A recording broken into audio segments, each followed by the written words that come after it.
Boa tarde.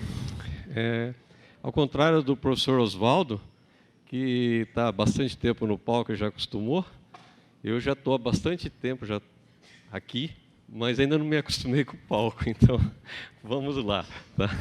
Bom, eu sou lá da Unesp Presidente Prudente. Nós temos 2 laboratórios lá, que a gente chama de Laboratório de Materiais Cerâmicos e o Laboratório de Caracterização e Gestão de Resíduos Sólidos. Nós estamos trabalhando com resíduos há muitos anos. Agora, nessa parte de materiais de cerâmicas especiais, vamos dizer assim, com o professor Elcio, nós estamos trabalhando desde 2008, né, que nós tivemos um problema na pós-graduação lá, e eu tinha uma aluna que estava sem orientador e com o trabalho pronto. Aí eu procurei o professor Elcio, ele falou: o que você precisa? Eu falei: eu preciso de um orientador. Põe meu nome lá. Aí quando a professora Águida, hoje é colega nossa, né, terminou o mestrado, o professor Elcio convidou a gente para participar. Naquela época eram ainda os institutos nacionais de ciência, né?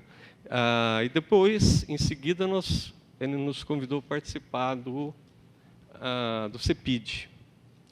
Nesse meio tempo, nós conseguimos um projeto com o Ministério Público Federal e o Ministério Público Estadual do Meio Ambiente, de um laboratório, que é aquele prédio que está ali.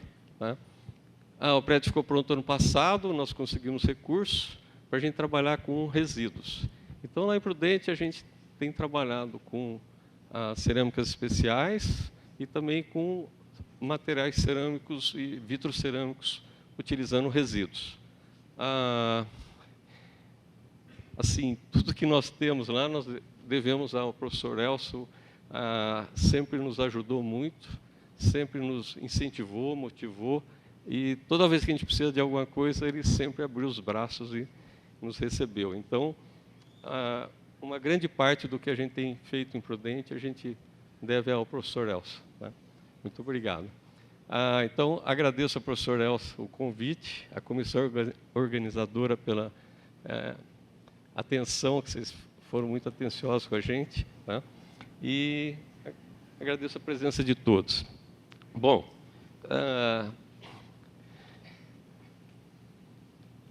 lá no final nós vamos falar um pouquinho das 2 linhas principais de trabalho que a gente faz lá em Prudente. E eu vou falar hoje um pouquinho mais sobre essa parte de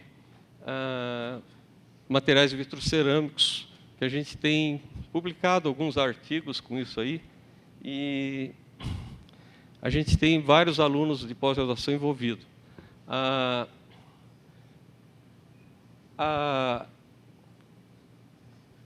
Nos materiais, a gente está trabalhando na área ambiental no CEPID. Tá? Então, nós temos trabalhado com 2 linhas. Uma com as cerâmicas especiais para sensores, catalisadores aplicados a problemas ambientais, e na outra linha a gente tem trabalhado com os resíduos. Então,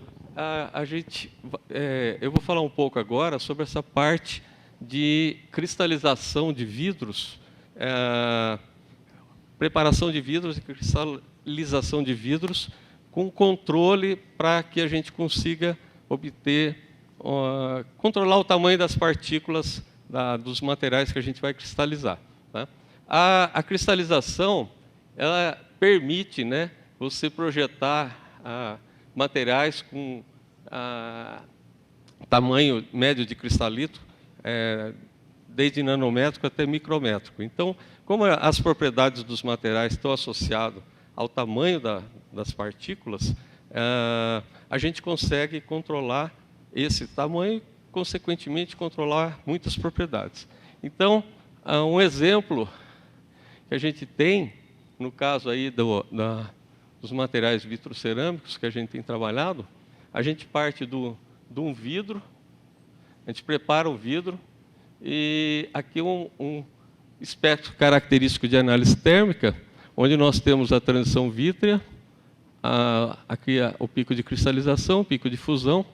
Então, em geral, o material vidro ele está aqui antes do TG, e essa área de nucleação é a área onde a gente controla o início do processo, né, onde a gente vai depois fazer os cristais crescerem, né? A gente vai estar aqui nucleando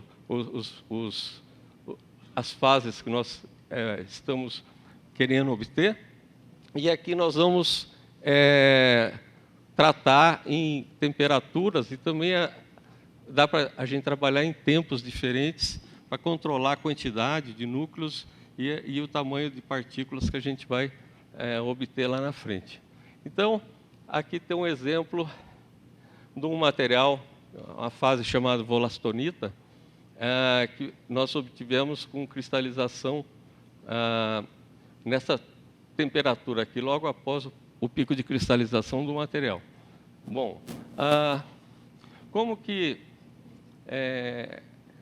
essa linha de pesquisa nossa, como que ela teve origem?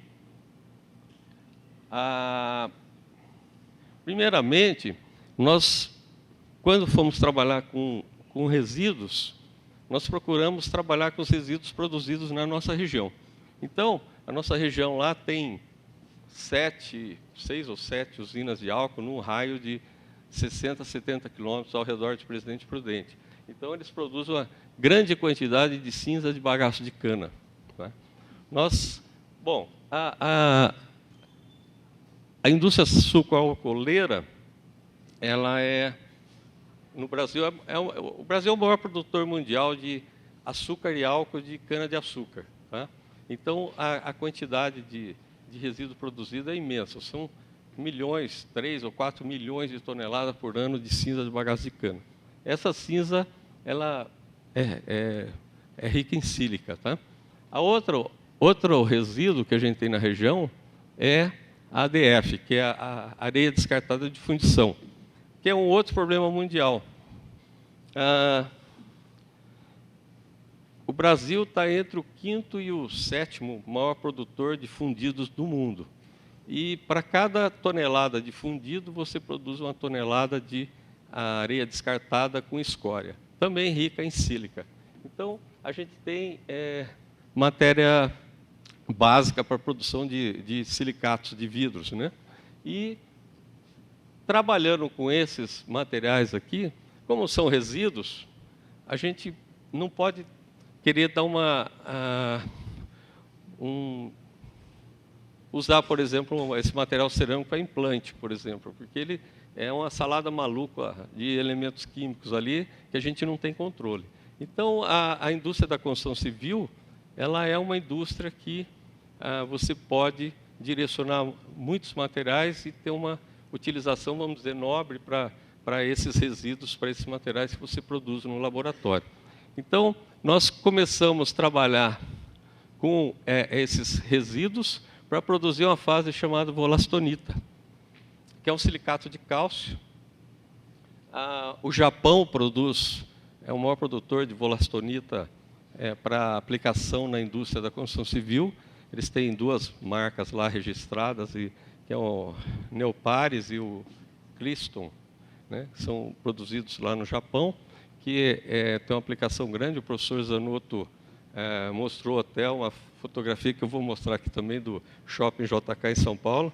É difícil falar em vitrocerâmica depois da palestra do professor Zanotto. Também é uma pessoa que sempre nos ajudou bastante, sempre nos colocou à disposição o laboratório dele, já fundiu vidros para a gente lá antes de nós comprarmos nosso forno de alta temperatura e está sempre nos oferecendo ajuda quando a gente precisa. Tá? Bom, para fazer a volastonita, então, eu tenho sílica com esses resíduos. Aí nós já fizemos uma série de volastonita com a cal de construção civil, com calcário, só que o calcário são carbonatos. Então, quando você vai preparar o material, você precisa de um volume grande, porque na hora que você vai fundir o material, ele libera bastante CO2, o volume diminui bastante. né?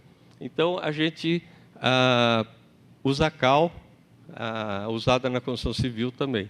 E lá perto de Prudente, quer dizer, mais ou menos perto, tem Três Lagoas, duas indústrias grandes de papel e celulose, que são as maiores do Brasil, e eles têm uma quantidade muito grande de resíduos à base de cálcio, que é o outro elemento químico que nós precisamos para produzir a volastonita.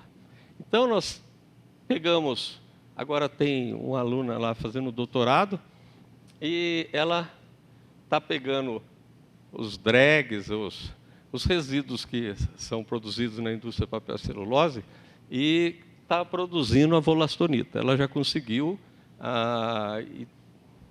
um material bom, né?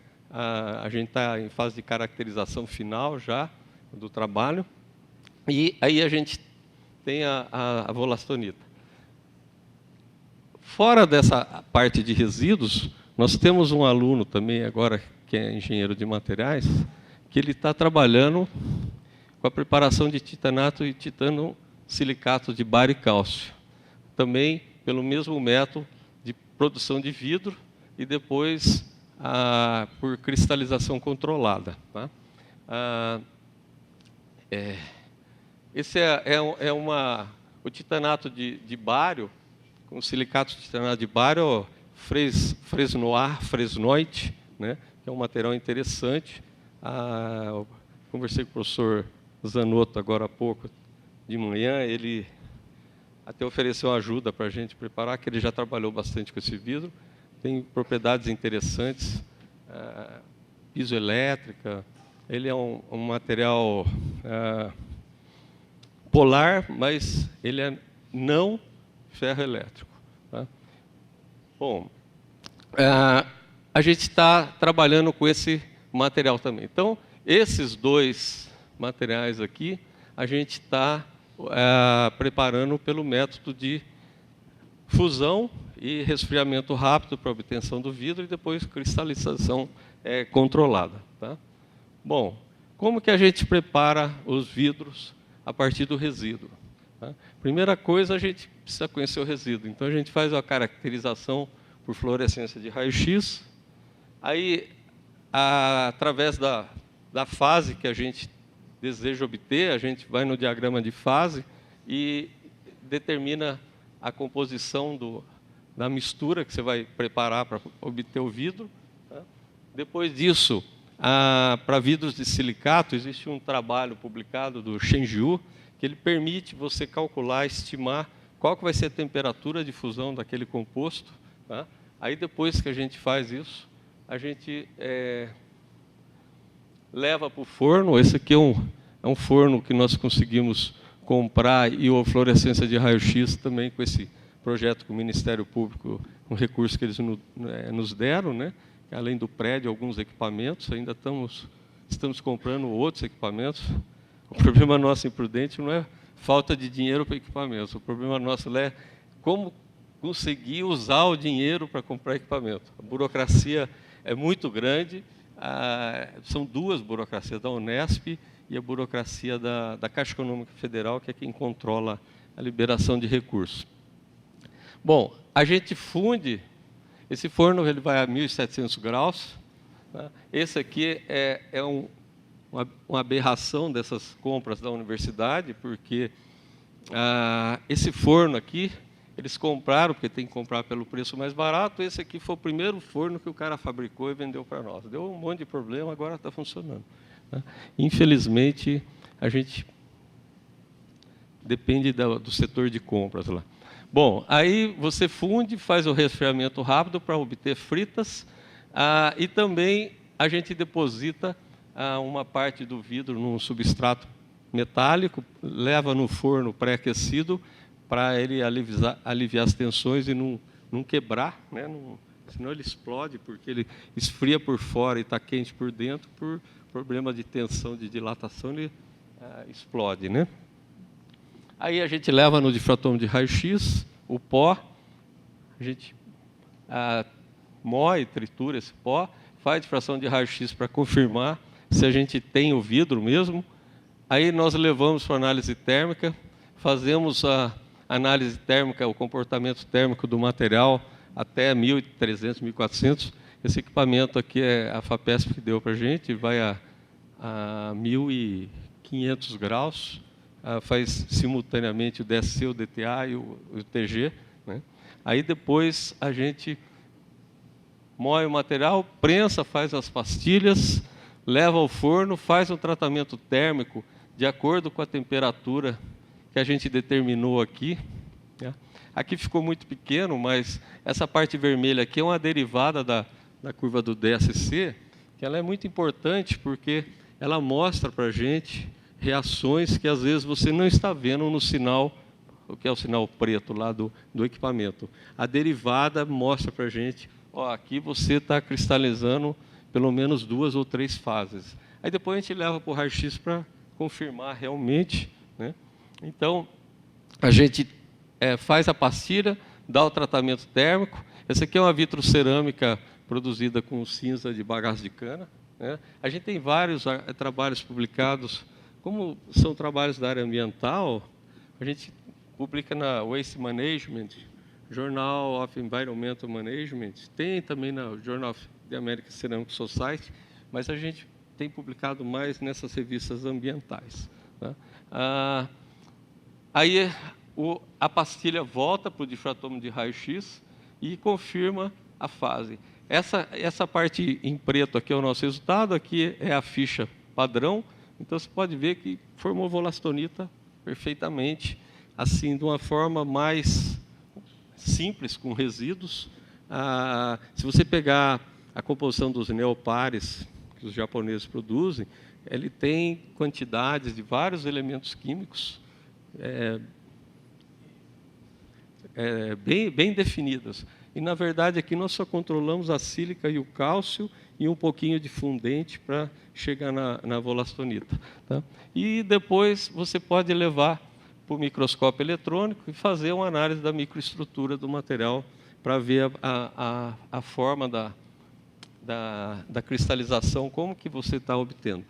A volastonita ela é interessante, ela tem um monte de aplicações diferentes da que nós estamos fazendo. Estamos estudando para utilizar, né? Mas ela pode ser usada em implante ósseo, ele é um material bioativo, né?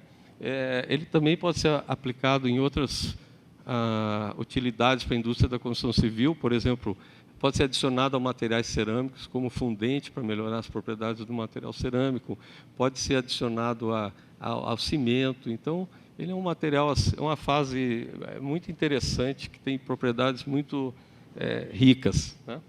Bom,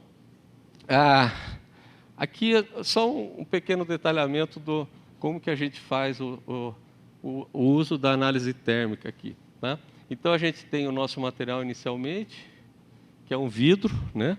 Aí nós pegamos ele, pegamos o termograma aqui, onde você tem a temperatura de transição vítrea aqui um pico de cristalização, que parece que é um pico de cristalização, aqui tem um segundo, tá? E aqui para cima nós temos a fusão.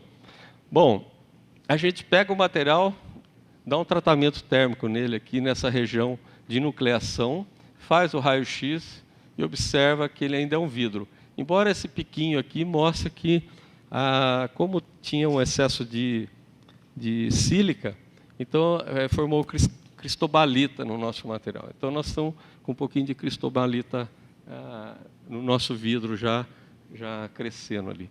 Aí nós fizemos um tratamento térmico do material aqui a 880 graus, depois do pico dessa que a gente não sabia se era um pico de cristalização ou não, mas aí confirmou a formação da volastonita. Aí nós pegamos uma outra amostra e demos um tratamento após o segundo pico e novamente tivemos a formação da volastonita. Então, o que mostrou o resultado para nós? Que você não precisaria preparar a volastonita em 1.100 graus. Se você tratar ela a 880, você já tem a volastonita. Em geral, ela é obtida com 1.100 graus para cima, né? Em outros trabalhos que a gente vê na literatura. Aí, aqui novamente aquela figura com os resultados nossos e a ficha da wollastonita. E aqui os exemplos do metrô de Tóquio, onde os neopares são usados para revestimento de colunas e piso, né? A vantagem desses vitrocerâmicas é que você pode conformar ele em forma de tubos, cilindros, a forma que você quiser, você consegue dar para esse material. Além disso, você pode usar para a produção de pias, e aqui é aquela foto que o professor Zanotto mostrou, que é o Shopping Center JK, Iguatemi JK, lá em São Paulo, que essa parede branca dele aqui é toda revestida de wollastonita, né? O interessante da gente fazer esse trabalho é que nós estamos tirando um resíduo do meio ambiente, tá? Estamos dando um destino para ele importante, e a gente está produzindo um material que você pode economizar a extração de pedras naturais. Por exemplo, ela pode substituir o mármore, o granito, você consegue colorizar esse material, você põe pigmentos ali, você dá a cor que você quer. Então, tem esse caráter ambiental importante duplo aí, que é tirar um resíduo do meio ambiente e dar um destino para ele, que ele possa aumentar o tempo de vida das reservas naturais de pedras e de materiais para a indústria da construção civil.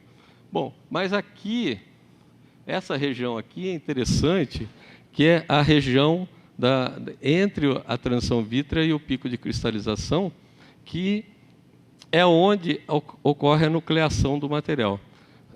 Se você trabalhar aqui em temperaturas constantes em tempos maiores, você vai controlar a quantidade de núcleos que você vai formar e provavelmente você vai ter um comportamento um pouco diferente depois que você fizer a cristalização desse material. A gente faz um estudo de cinética também, de cristalização desses materiais, e a gente determina a energia de ativação do processo, de formação dessas fases, e esses métodos não isotérmicos, né, porque aqui a temperatura vai variando continuamente, eles são baseados em processos isotérmicos, né? E uma das aproximações para você utilizar o método não isotérmico é que o número de núcleos seja constante quando for fazer a cristalização para cada taxa de aquecimento que você fizer.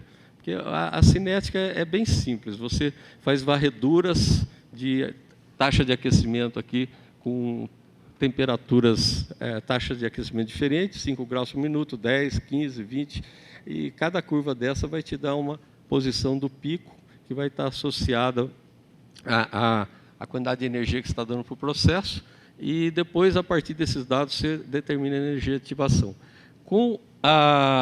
Só que a gente teria que ter quantidade de núcleos constante, e a gente não tem. Porque cada velocidade de aquecimento que a gente varre a amostra, ele passa por essa região de nucleação mais rápido. Então, quando ele chegar aqui na cristalização, ele vai ter quantidade de núcleos diferentes para cada taxa de aquecimento. Então, a gente está agora começando a parar o tratamento térmico aqui, e depois de um certo tempo nós vamos fazer a cristalização do material. Bom, aqui é aquela gráfica que eu falei para vocês, que não dava para enxergar. Aqui nós temos ao verde o resultado do DSC, né, da calorimetria exploratória, e aqui a derivada. Então, aqui a gente vê que tem 2 picos de cristalização.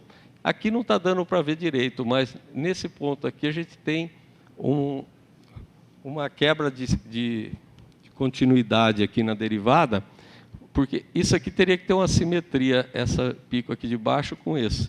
A gente já vê que não tem uma simetria e ainda tem um ponto aqui. Então, esse aqui está mostrando que tem mais uma fase. Então, provavelmente tem pelo menos 3 fases formando. Aqui já é mais simétrico o pico. parece que é uma fase só. Mas isso aí a gente só consegue ver depois que a gente levar para o difratômetro de raio-x.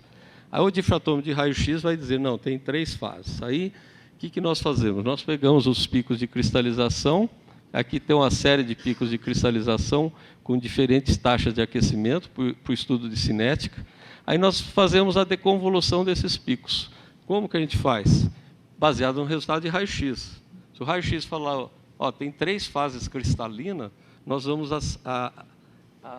fazer a deconvolução aqui, ajustando 3 picos nos picos de análise térmica, e com isso nós vamos conseguir determinar a energia de ativação das 3 fases separadamente. Tá? Então, aqui são 2 métodos de August, Bennett e Kissinger, que nós fizemos só para comparar, e a gente viu que não tem muita diferença você usando um método ou outro para determinar a energia de ativação. Tá?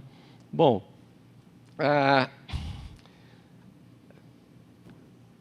aqui nós temos um suporte metálico que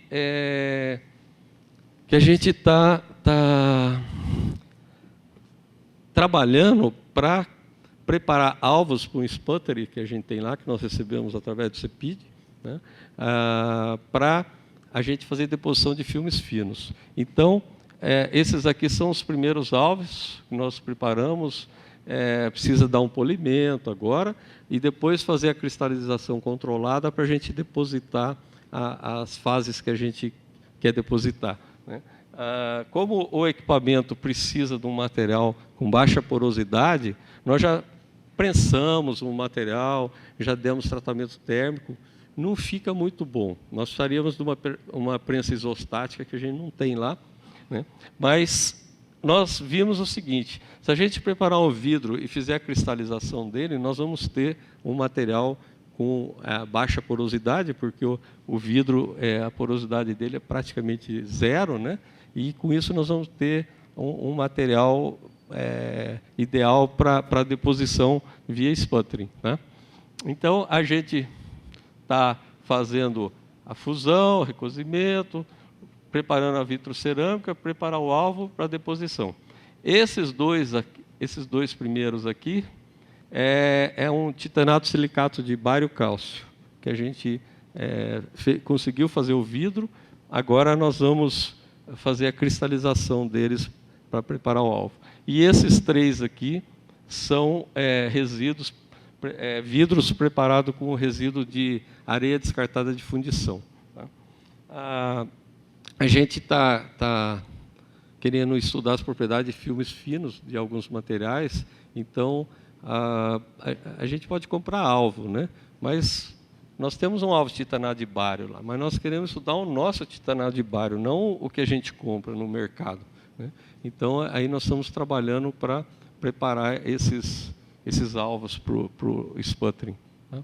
Então, além dessa linha de trabalho que nós temos aqui, usando resíduos, que é a vitrocerâmica, né, com escória e areia descartada de fundição, os drags, lama de cal e os grits da indústria de papel e celulose, nós temos também a gente tem um grupo grande de engenheiros civil que procura a gente fazer pós-graduação. Então, a gente tem trabalhado também com blocos cerâmicos e blocos de concreto, onde a gente adiciona os resíduos como aditivo e estuda as propriedades desses blocos. Tá? E aí nós temos, com os mesmos resíduos, nós temos vários alunos da pós-graduação lá, que são engenheiros, trabalhando com isso. E a nossa outra linha, que é a síntese e caracterização de materiais nanoestruturados, utilizando o método hidrotermal com micro-ondas, que é o trabalho que a gente começou fazendo aqui no CEPID com o professor Nelson. Né? Então, a gente já trabalhou com titanato, zirconato, e agora nós estamos trabalhando com óxido de manganês também.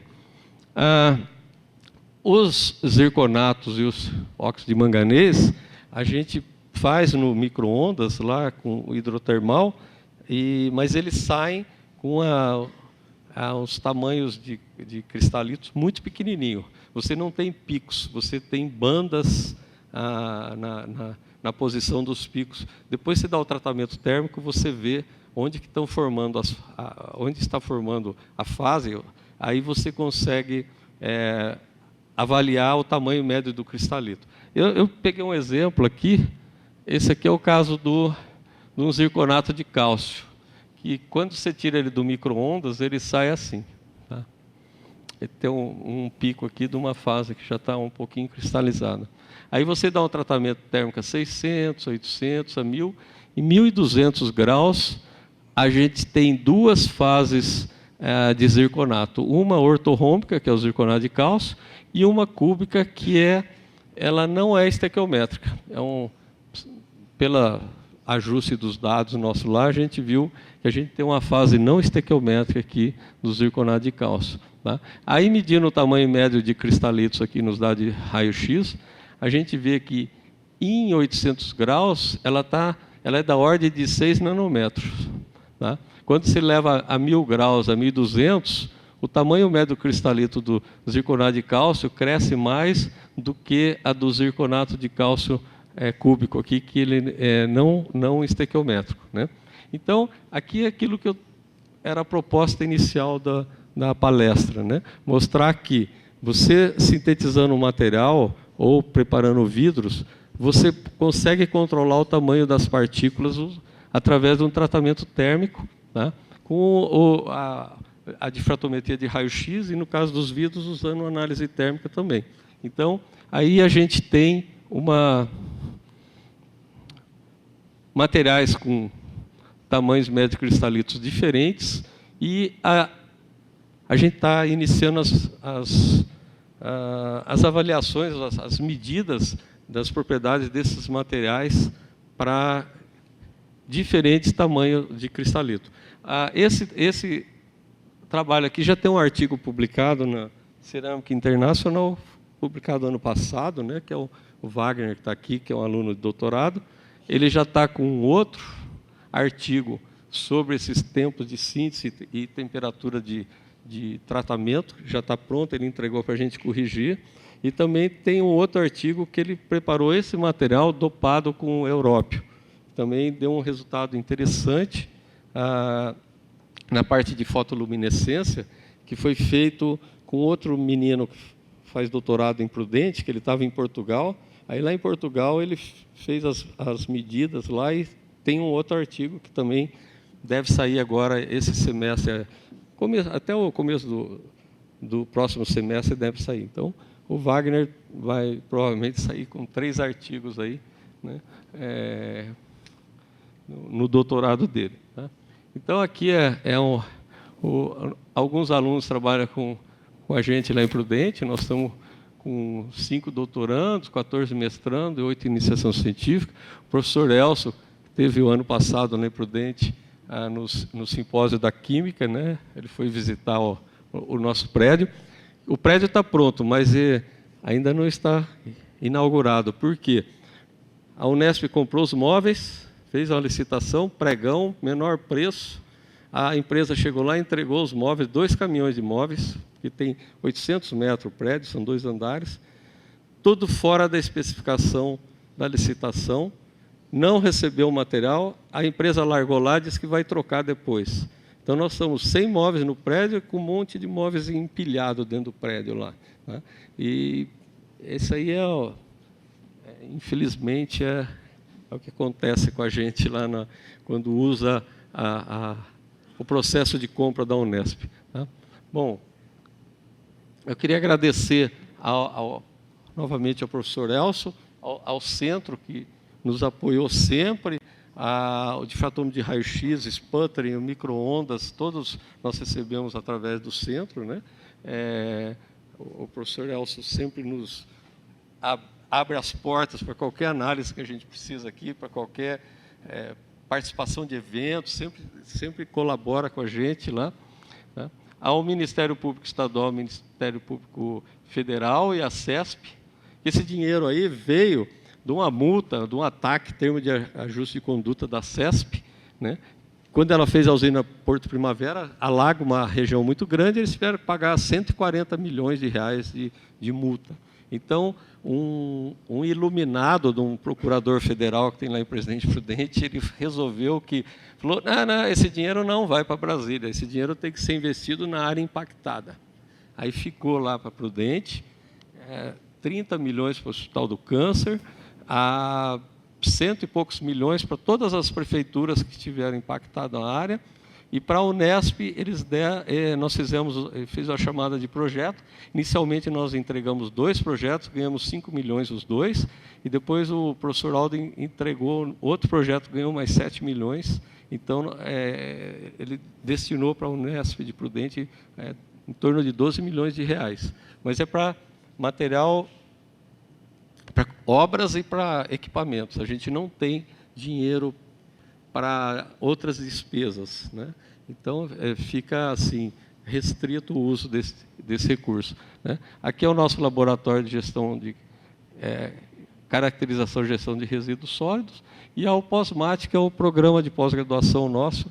A gente tem, hoje, os alunos nossos, tem 14 ou 15 alunos na pós-graduação, a gente tem 4 bolsas do Pós-Mate nos nossos alunos, né? Obrigado.